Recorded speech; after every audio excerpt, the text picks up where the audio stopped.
Abraham, എന്തിനാ വിളിച്ചെന്ന് മനസ്സിലായോ? അറിയാം. ഈ ഇടയായിട്ട് നമ്മുടെ ഇടവകയിൽ മയക്കുമരുന്നുകൾ കൂടി വരുന്നുണ്ട്.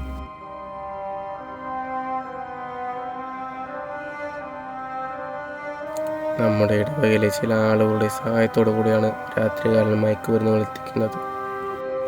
അതുമാത്രമല്ല, ഇതൊക്കെ എത്തിച്ചേരുന്നത് സ്കൂൾ പഠിക്കുന്ന പിള്ളേരുടെ കയ്യിലാണ്. ഇതിനൊരു അന്ത്യം കുറിക്കാനാണ് നിന്റെ സഹായത്തിനായി ഞാൻ നിന്നെ വിളിച്ചത്. എസെക്കിയേലിന്റെ പുസ്തകം. ഈ അന്ധതയുടെ താഴ്വരയിൽ നിന്ന് നീതിമാനെ കരകയറ്റുന്നവൻ അനുഗ്രഹീതനാകുന്നു. കാരണം അവൻ സത്യമായും വഴിതെറ്റിയ കുഞ്ഞാടുകളുടെ രക്ഷകനും വഴികാട്ടിയുമാണ്. എൻ്റെ കുഞ്ഞാടുകളിൽ വിഷം കുത്തി നശിപ്പിക്കുന്നവൻ ആരായിരുന്നാലും അവൻ്റെ മേൽ അശ്വനിപാത പോലെ ഞാൻ ഭയമേൽപ്പിക്കും. എൻ്റെ പകയിൽ നീരൊടുങ്ങുമ്പോൾ അവരറിയും ഞാൻ അവരുടെ ഒരേ ഒരു രക്ഷകനായിരുന്നുവെന്ന്.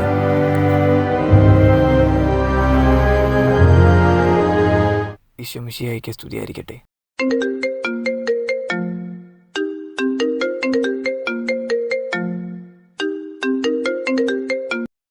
അബ്രഹാം, ബാർക്കിങ്ങയിൽ കുറച്ചൊരു കള്ളം കഞ്ചാവ് അടിക്കുന്നുണ്ട്. അതിലെ കൂട്ടത്തിൽ 1-2 സ്കൂൾ പിള്ളേർ നിൽക്കുന്നുണ്ട്.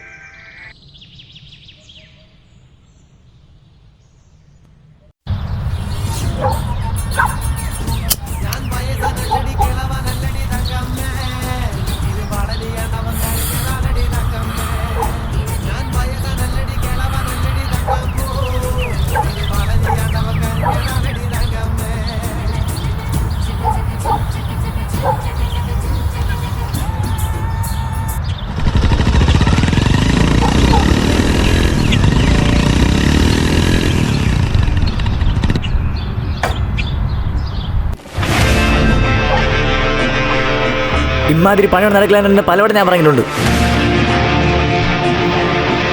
നീയൊക്കെ നശിക്കുന്നേ പോരാങ്ങിട്ട് പഠിക്കുന്ന പിള്ളേർ നശിപ്പിക്കുന്നതാണോ നിനക്കൊക്കെ? ഞങ്ങളുടെ ഇഷ്ടം, ഞങ്ങൾ എന്തുവാണോ കാണിക്കും. ആകെ നിങ്ങളാര് വന്നവന്മാർക്കൊരു കുഴപ്പമില്ല, നീ എന്തിനാടാ തിളയ്ക്കണം? വണ്ടി എടുത്ത് വിട്ടോ.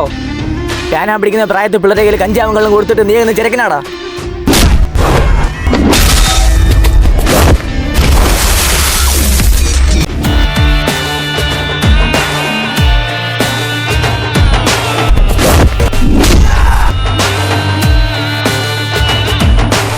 ഇവന്മാരടിച്ച് എനിക്ക് നിന്നെ അടിക്കാൻ അതേ സമ്മതിക്കത്തില്ല. നിന്നെ അടിക്കുന്നത് എനിക്ക് അഭിമാനമൊന്നുമില്ല. നിനക്കാണ് നാണക്കേട്. സ്കൂളിൽ പഠിക്കുന്ന പിള്ളേർക്ക് കള്ളും കഞ്ചാവും കൊടുക്കുന്നത് നീ നിന്നോട് നിർത്തിക്കൊള്ളണം. അതാണ് നിനക്ക് നല്ലത്. ഇവന്മാരടിച്ചെന്ന് പറഞ്ഞ് എനിക്കൊന്നും കുറയാൻ പോകില്ല. ഇവന്മാർ പോയാൽ എനിക്ക് വേറെ പൈമാർ വരും. അവിടെ നിന്ന് വരുന്ന ചരക്ക് എന്നെ കൊണ്ട് തടയാനും പറ്റത്തില്ല.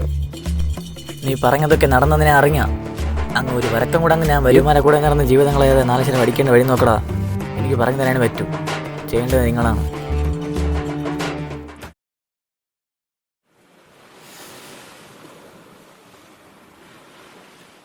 നമ്മുടെ ഇഷ്ടം, നമ്മൾ കുടിക്കണം വരിക്കണം, ഇതൊക്കെ ചോദിക്കാൻ അവര്. എനിക്കവൻ അടിക്കണം.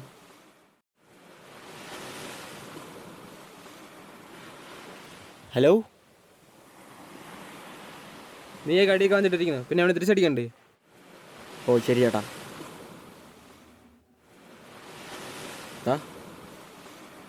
നീയൊക്കെ ഇവിടെ ഇരുന്ന് അടിക്കണ കാര്യം പറഞ്ഞിട്ടിരിക്കണ്. നാളെ ആ ചേട്ടാ എന്നെ വീട്ടിൽ വിളിച്ചിരിക്കണ്. ഞാൻ ഇപ്പം എന്ത് പറയാനാ? അത് നീ വിട്. നാളെ ഞാൻ അവന് സ്റ്റഡി ക്ലാസ് ഉണ്ടെന്ന് പറഞ്ഞാൽ ചേട്ടൻ്റെ വീട്ടിൽ പോകും.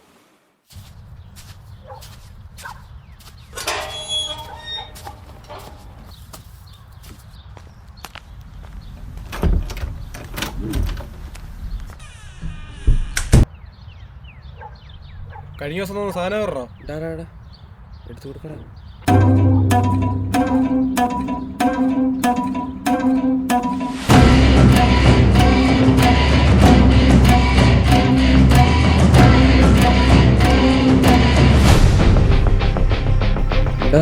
മറ്റു കാര്യം പറയാം. ഞാൻ പറയണ്ടെന്ന് എന്താടാ നീയൊക്കെ നിന്ന് പതുങ്ങണ്? ഇന്നലെ സിഗരറ്റ് വലിക്കുന്നത് പാർക്കിംഗ് ഏരിയയിൽ വെച്ച് ഒരാൾ കണ്ട്. അതുമല്ലാതെ ക്ലാസ്സിൽ നിന്ന് സ്കൂൾ യൂണിഫോമിലാണ് പോയത്. കണ്ടിട്ടാ എന്തോ പറഞ്ഞു? ഭീഷണിപ്പെടുത്തിയിട്ട് പോയി. ഇനി ഇത് ആവർത്തിക്കണ്ടെന്ന് പറഞ്ഞു. ശരി, നിങ്ങൾ താഴെ പോയിക്കോ. ശരി, വാ, താഴെ വെയിറ്റ് ചെയ്യാം.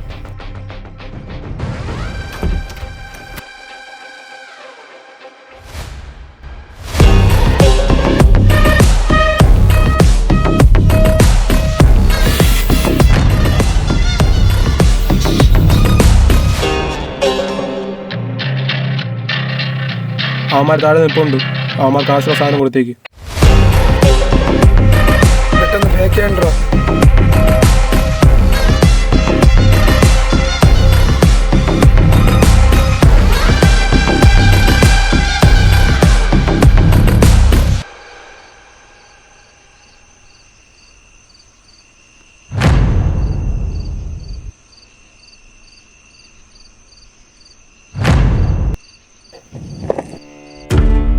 നീ എല്ലാം ജീവിതത്തിലെല്ലാം തെങ്ങി കഴിഞ്ഞാണ് ജീവിക്കുന്നതല്ലേ? അടുത്തുള്ളവരുടെ ജീവിതം ഇല്ലാക്കിക്കൊണ്ടുള്ള പണം എന്തിനാടാ? ഇതെല്ലാം നീയൊക്കെ പുറത്തുനിന്ന് സപ്ലൈ ചെയ്ത് ഇവന്മാരെ പോലെ സ്കൂളിൽ പഠിക്കുന്ന പിള്ളേരുടെ ജീവിതം ഇല്ലാതാക്കി, അവരുടെ കുടുംബത്തിൻ്റെ ജീവിതം ഇല്ലാതാക്കി. എന്തിനാടാ? ഞാൻ ഒരു കാര്യം പറയട്ടാ, നീയൊക്കെ ആദ്യം ചെയ്യുന്ന ഓരോ തെറ്റും ഇമോഷൻ കൊണ്ട് തന്നെയാടാ ചെയ്യുന്നത്. ദേഷ്യത്തിലും ദ്രോഹത്തിലും വേഗത്തിലും ആളുന്നൊരു കാരണം. പക്ഷേ അതിനുശേഷം നീയൊക്കെ ചെയ്യുന്ന ഓരോ തെറ്റും നിന്നെ എന്ത് ചെയ്യാൻ വയ്ക്കുന്നറിയോ? നീയൊക്കെ യൂസ് ചെയ്യുന്ന ഡ്രഗ്സ് തന്നെടാ. വിൽക്കുന്നവരെ വിട്ടിട്ട് വാങ്ങുന്ന ഞങ്ങളെ മാത്രം കുറ്റം പറയണു. അതിനാണ് ഞാനിപ്പോൾ ഒരു ബിസിനസ് വളർന്നത്. നിങ്ങളെ കയ്യിൽ മൈക്ക് പറഞ്ഞ് കഞ്ചാവ് വെച്ച് കഴിഞ്ഞാൽ ഇനി വരുന്ന ജനറേഷൻ മൊത്തം ഇതിലോട്ട് തന്നെ മാറും. നിനക്ക് 10 ഡേയ്സ് ആയിരിക്കുന്ന സിനിമ നോക്കാമെന്ന് പറയാം, ആ സിനിമയുടെ ഫ്രണ്ടിൽ നിന്ന് ഇത് കാണിക്കും. അതെന്താണ് നീയൊക്കെ വാങ്ങി കുടിക്കുന്ന മദ്യത്തിലും പഠിക്കുന്ന സിഗരറ്റ് പാക്കിലും എഴുതി കാണിക്കുന്നില്ല? +1 പഠിക്കുന്ന നിങ്ങളുടെ കയ്യിൽ എങ്ങനെയാണ് മൈക്ക് കൊണ്ട് എത്തുന്നത്? കഴിഞ്ഞ 2 ആഴ്ച മുമ്പ് നടന്നൊരു സംഭവമുണ്ട്. 3 പേര് കുടിച്ചിട്ട് ഹോസ്പിറ്റൽ വണ്ടി ഓടിച്ച് ആക്സിഡൻ്റ് ആയി. അതിൽ 2 പേര് സ്പോട്ടിൽ മരിച്ച്. ഒരുത്തൻ നടക്കാൻ പറ്റാത്ത അവസ്ഥ. അതിൽ ഒരുത്തൻ നോർമലായിട്ടുണ്ടെങ്കിൽ ഇങ്ങനെയൊക്കെ സംഭവിക്കുമോ? ആ മരിച്ച 2 പേരിൽ അച്ഛനും അമ്മ എന്ത് കഷ്ടപ്പെട്ട് കാണും. നിങ്ങളൊക്കെ വളർത്തി വലുതാക്കി പഠിപ്പിക്കാൻ വെച്ച അവർക്ക് നിങ്ങൾ എന്താണ് തിരിച്ചു കൊടുക്കാൻ പോകുന്നത്? ഇതെല്ലാം നീയൊക്കെ യൂസ് ചെയ്യുമ്പോൾ നിങ്ങളൊക്കെ ഒന്ന് പ്രസവം ചെയ്യണം. അമ്മയുടെ മുഖം 4 ദിവസം നോക്കടാ. ഇതൊന്നും ഒരിക്കലും ചുമ്മാ പറയുന്നത് നിങ്ങൾ വിചാരിക്കരുത്. എനിക്ക് സ്വന്തം എന്ന് പറയാൻ ഒരു സഹോദരൻ മാത്രമേ ഉണ്ടായിരുന്നുള്ളൂ. അതുണ്ടോ ഇതിൻ്റെ അവിടെ കൂട്ടുകൂടി എനിക്ക് അവനെ നഷ്ടപ്പെടേണ്ടി വന്നു.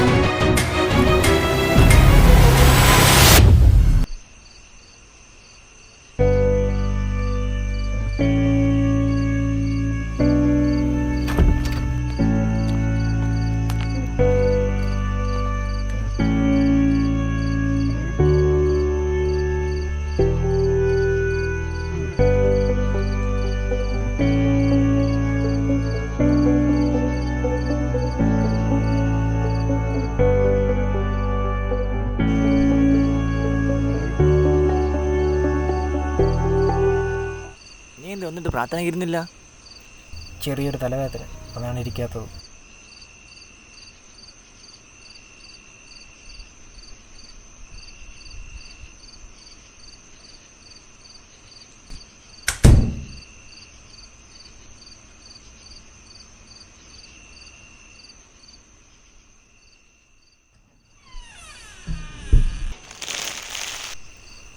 അതെന്തോന്നടാ അവിടെ നിന്ന് എന്തോന്ന് വിളിപ്പിച്ച്? അതൊന്നുമില്ല ഏട്ടാ, അതൊന്നുമില്ല. ശരി, കഴിക്കാവാ. എനിക്ക് വിശപ്പൊന്നുമില്ല. രാത്രി കഴിക്കാതെ കിടക്കാതെ കഴിച്ചിട്ട് കിടക്കുക. എനിക്ക് വേണ്ടെന്ന് പറഞ്ഞല്ല, പിന്നെ എന്തിനു ഫോഴ്സ് ചെയ്യണം? ചേട്ടൻ വിശക്കണമെങ്കിൽ ചേട്ടൻ കഴിച്ചിട്ട് കിടക്കും, വെറുതെ എന്നെ നിർബന്ധിക്കട്ടെ.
സച്ചു എഴുന്നേക്കടാ.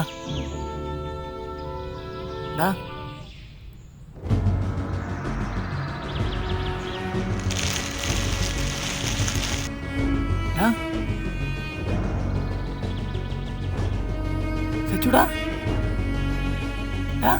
സച്ചു ഇത് നിർത്തുന്നില്ല പറഞ്ഞേ. നിനക്കിത് ആരാന്നടി? സച്ചു സച്ചുടാ, നീ എന്തുണ്ടെങ്കിലും എന്നോട് പറയുമായിരുന്നോടാ. ഇത് മാത്രമേ എന്നോട് പറയാത്തേ. ഇനി ഡ്രഗ്സ് യൂസ് ചെയ്ത് എന്നോട് പറയുന്നുണ്ടെന്നല്ലോടാ. ഡാ ഡാ ഡാ സച്ചു, ഡാ ഡാ നിനക്ക് ധാരണ തന്നെ. ഡാ സച്ചു, ഡാ ഡാ ഡാ ഡാ ഡാ ഡാ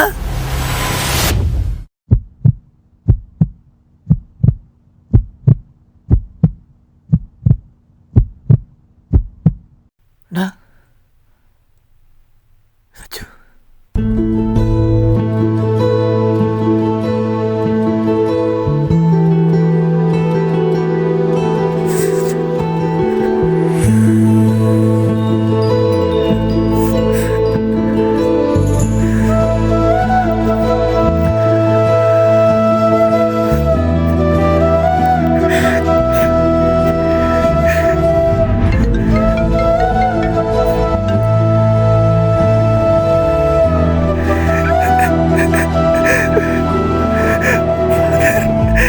സച്ചു പോയി.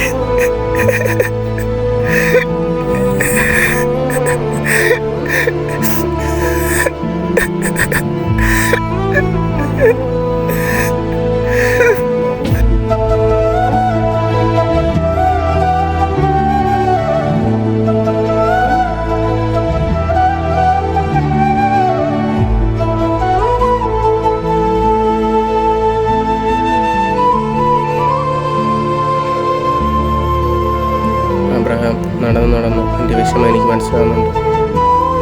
എൻ്റെ കൂട്ടിന് സച്ചു മാത്രമുണ്ടായിരുന്നുള്ളൂ. ഇപ്പോൾ അവനും പോയി. സച്ചുവിന് ഡ്രഗ്സ് കൊടുത്തില്ലാതാക്കിയതുപോലെ ഇനി ഒരു കൊച്ചിൻ്റെ ജീവനും പോകരുത്. അബിയെ പോലീസ് പിടിച്ചിട്ടുണ്ട്. ബാക്കി കാര്യം അവർ നോക്കിക്കോളും. അബ്രഹാം, ഈ പ്രശ്നങ്ങൾ തീരുന്നവരെ നീ ഇവിടെ നിന്ന് കുറച്ച് നാളത്തേക്ക് മാറി നിൽക്കും. ഇനി ഇവിടെ എന്ത് പ്രശ്നം വന്നാലും അച്ഛൻ എന്താവശ്യമുണ്ടെങ്കിലും എന്നെ വിളിക്കാം.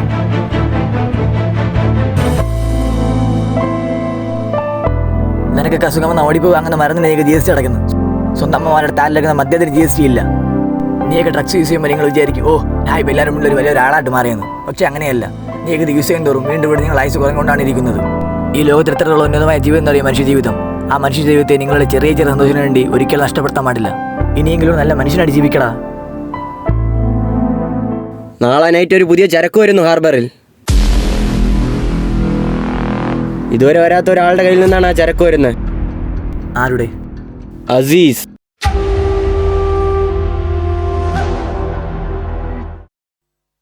ഇനിയെങ്കിലും നല്ല മനുഷ്യനായിട്ട് ജീവിക്കടാ. ഇതെല്ലാം നീയൊക്കെ യൂസ് ചെയ്യുമ്പോൾ നിങ്ങളെയൊക്കെ നൊന്ത് പ്രസവിച്ചുകൊണ്ട് അമ്മയുടെ മുഖം നാലിച്ച് നോക്കടാ. ഇവൻ്റെ അവിടെ കൂട്ടുകൂടി എനിക്ക് അവനെ നഷ്ടപ്പെടേണ്ടി വന്നു.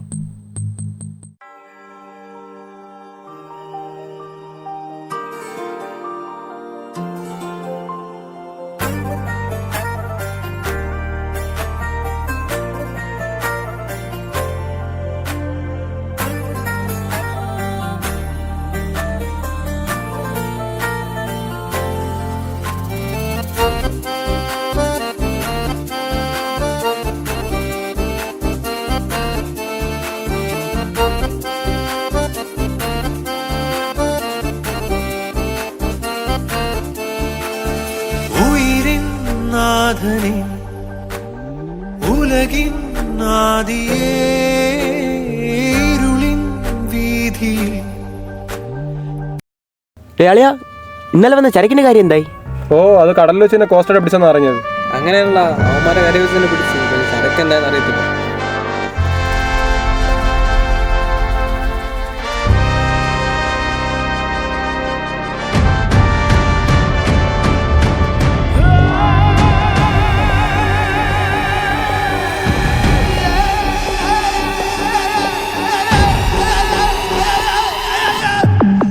ഈ അന്ധതയുടെ താഴ്വരയിൽ നിന്ന് നീതിമാനെ കരകയറ്റുന്നവൻ അനുഗ്രഹീതനാകുന്നു. എൻ്റെ പകയിൽ നേരൊടുങ്ങുമ്പോൾ അവരറിയും ഞാൻ അവരുടെ ഒരേ ഒരു രക്ഷകനായിരുന്നുവെന്ന്.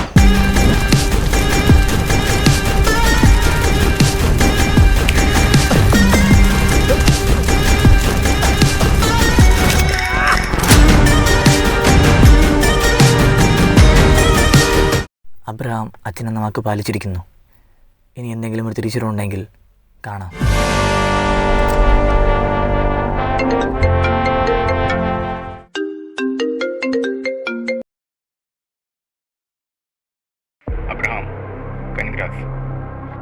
ഇത്ര വലിയ സമുദ്രത്തിൽ നിന്നും ഒരു കുട്ടി മീനെ നീ വേട്ടയാടിയിരിക്കുന്നു.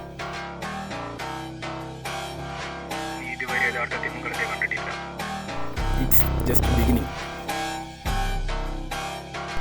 എത്രയും പെട്ടെന്ന് ഞാൻ ആരെന്ന് നീ അറിയും. And my name is Azeez.